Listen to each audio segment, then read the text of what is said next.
DCB മീഡിയയുടെ പുതിയൊരു വീഡിയോയിലേക്ക് സ്വാഗതം. ഇന്ന് ഫെബ്രുവരി 2 തിങ്കൾ.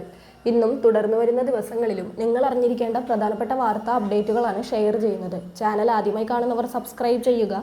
വീഡിയോ ഇഷ്ടമായാൽ ലൈക്ക് ചെയ്യുക. ഫേസ്ബുക്കിൽ കാണുന്നവർ പേജ് ഫോളോ കൂടി ചെയ്യുക. ആദ്യത്തെ അറിയിപ്പ്, ഇന്നലെയായിരുന്നു കേന്ദ്ര ധനമന്ത്രി നിർമ്മല സീതാരാമൻ കേന്ദ്ര ബജറ്റ് അവതരിപ്പിച്ചത്.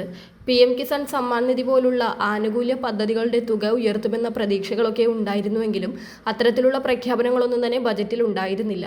PM കിസാൻ ആനുകൂല്യം 6000-ൽ നിന്ന് 8000 രൂപ വരെ ആക്കുമെന്ന തരത്തിലായിരുന്നു സൂചനകളൊക്കെ എത്തിയിരുന്നത്. എന്നാൽ PM കിസാൻ ആനുകൂല്യം വർഷത്തിൽ 6000 രൂപ എന്ന രീതിയിൽ തന്നെ തുടർന്നു പോകുന്നതാണ്. അടുത്ത അറിയിപ്പ്, RBI നിർദ്ദേശപ്രകാരം 1 വർഷമായി ഇടപാടുകൾ നടക്കാത്ത ഇനാക്റ്റീവ് ആയിട്ടുള്ള ബാങ്ക് അക്കൗണ്ടുകളും 2 വർഷമായി ഉപയോഗിക്കാത്ത ഡോർമന്റ് അക്കൗണ്ടുകളും ബാങ്കുകൾ ക്ലോസ് ചെയ്യാൻ തുടങ്ങുകയാണ്. സൈബർ തട്ടിപ്പുകൾ തടയാനാണ് ഈ നടപടി.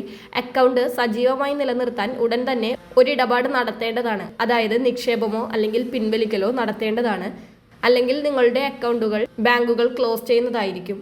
അടുത്ത അറിയിപ്പ്, സംസ്ഥാനത്ത് സ്വർണ്ണവിലയിൽ വീണ്ടും വൻ ഇടിവ് രേഖപ്പെടുത്തിയിരിക്കുകയാണ്. പവന് ഒറ്റയടിക്ക് 6640 രൂപയാണ് കുറഞ്ഞത്. ഒരു പവൻ സ്വർണത്തിന്റെ ഇന്നത്തെ വില 1,11,200 രൂപയാണ്. ഗ്രാമിന് 830 രൂപയാണ് കുറഞ്ഞത്. 1 ഗ്രാം സ്വർണത്തിന്റെ ഇന്നത്തെ വില 13,890 രൂപയാണ്. അടുത്ത അറിയിപ്പ്, സംസ്ഥാനത്തെ 10ാം ക്ലാസ് പൊതുപരീക്ഷകൾ മാർച്ച് 5-ന് ആരംഭിക്കുമെന്ന അറിയിപ്പ് എത്തിയിരിക്കുകയാണ്. വിദ്യാഭ്യാസ വകുപ്പ് മന്ത്രി ശിവൻകുട്ടിയാണ് ഇക്കാര്യം അറിയിച്ചത്. SSLC, THSLC, AHSLC തുടങ്ങിയ പരീക്ഷകളുടെ വിജ്ഞാപനം മുതൽ ഫലപ്രഖ്യാപനവും വരെയുള്ള സമയക്രമങ്ങൾ പരീക്ഷാ ഭവനാണ് തീരുമാനിച്ചിരിക്കുന്നത്. പരീക്ഷാഫലം മെയ് 8-ന് പ്രസിദ്ധീകരിക്കും. മാർച്ച് 5-ന് ആരംഭിക്കുന്ന SSLC പരീക്ഷ 30-ന് അവസാനിക്കും. SSLC IT പരീക്ഷ ഫെബ്രുവരി 2 മുതൽ ഫെബ്രുവരി 13 വരെ നടക്കും. മോഡൽ പരീക്ഷ ഫെബ്രുവരി 16 മുതൽ 20 വരെയാണ് നിശ്ചയിച്ചിട്ടുള്ളത്. അടുത്ത അറിയിപ്പ്, എല്ലാ മാസവും 1-ാം തീയതിയാണ് രാജ്യത്ത് പാചകവാതക സിലിണ്ടറുകൾക്ക് വില പുതുക്കി നിശ്ചയിക്കുന്നത്. അതിന്റെ അടിസ്ഥാനത്തിൽ ഫെബ്രുവരി മാസത്തിൽ പാചകവാതക സിലിണ്ടറുകൾക്ക് വില കൂട്ടിയിരിക്കുകയാണ്.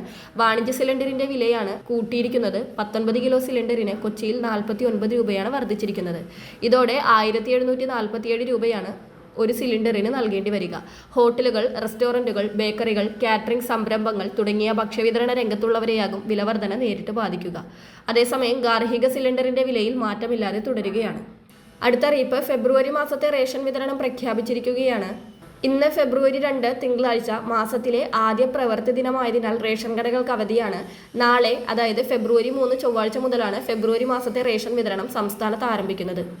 മഞ്ഞ പിങ്ക് കാർഡുകാർക്ക് സമാന വിഹിതങ്ങൾ തന്നെയാണ് ഈ മാസവും ലഭിക്കുന്നത്. നീല കാർഡിന് ഓരോ അംഗത്തിനും 2 കിലോ അരി വീതം കിലോയ്ക്ക് 4 രൂപ നിരക്കിൽ ലഭിക്കും. അതാത് താലൂക്കിലെ സ്റ്റോക്കിനനുസരിച്ച് കാർഡിന് 1 കിലോ മുതൽ 4 കിലോ വരെ ആട്ട കിലോയ്ക്ക് 17 രൂപ നിരക്കിൽ ലഭിക്കും. വെള്ളക്കാർഡിന് 2 കിലോ അരിയാണ് 10 രൂപ 90 പൈസ നിരക്കിൽ ലഭിക്കുക. അതോടൊപ്പം അതാത് താലൂക്കിലെ സ്റ്റോക്കിനനുസരിച്ച് കാർഡിന് 1 കിലോ മുതൽ 4 കിലോ വരെ ആട്ട കിലോയ്ക്ക് 17 രൂപ നിരക്കിൽ ലഭിക്കും. വളരെ പ്രധാനപ്പെട്ട ഈ വാർത്താ അപ്ഡേറ്റുകൾ മറ്റുള്ളവർക്ക് കൂടി ഷെയർ ചെയ്യുക.